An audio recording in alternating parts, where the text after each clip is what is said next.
বাবারে বাবা, কত কুয়াশা পড়েছে তাই না? বিশাল ঠান্ডা পড়েছে আমাদের এখানে। দেখতেই পাচ্ছ চারিপাশ পুরো অন্ধকার, ধোঁয়ায় ভরা। বুঝতেই পারছি না রাস্তা কোন দিকে, মানুষই চেনা যাচ্ছে না। আমি তো সাইকেল চালাচ্ছি, বেল মেরে মেরে যেতে হচ্ছে, কেন না আমার কাছে কোনো না লাইট আছে না কিছু আছে, লোকই দেখা যাচ্ছে না। বাজে ভোর 6টা, তাও দেখো চারিদিকে কত কুয়াশা, পুরো অন্ধকারই লাগছে। ফোনে কিন্তু বোঝা যাচ্ছে, সামনে থেকে তো মানুষই দেখা যাচ্ছিল না। তোমরা ভাবছো না এত সকালে কোথায় যাচ্ছি? কোথায় আর যাবো, আমাদের জীবন কাজ করতে হয়। কাজ করতে গেছি ভোরবেলায়, আর এখানে দেখছো রেল লাইনের ট্রেনই দেখা যাচ্ছে না।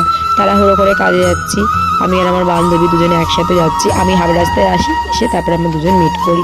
দেখতেই পাচ্ছ টুকটুক করে আমরা এখন এগিয়ে যাচ্ছি। একদমই ভালো লাগে না ভোরবেলা উঠে কাজে যেতে, তাও কি করবো বলো, কাজ তো আমাদের করতেই হয়।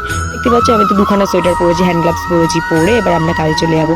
আশা করি আমার মিনি ব্লগটা তোমাদের ভীষণই ভালো লাগলে লাইক কমেন্ট শেয়ার আর সাবস্ক্রাইব করতে ভুলো না। টাটা, দেখা হচ্ছে খুব তাড়াতাড়ি নেক্সট ব্লগে।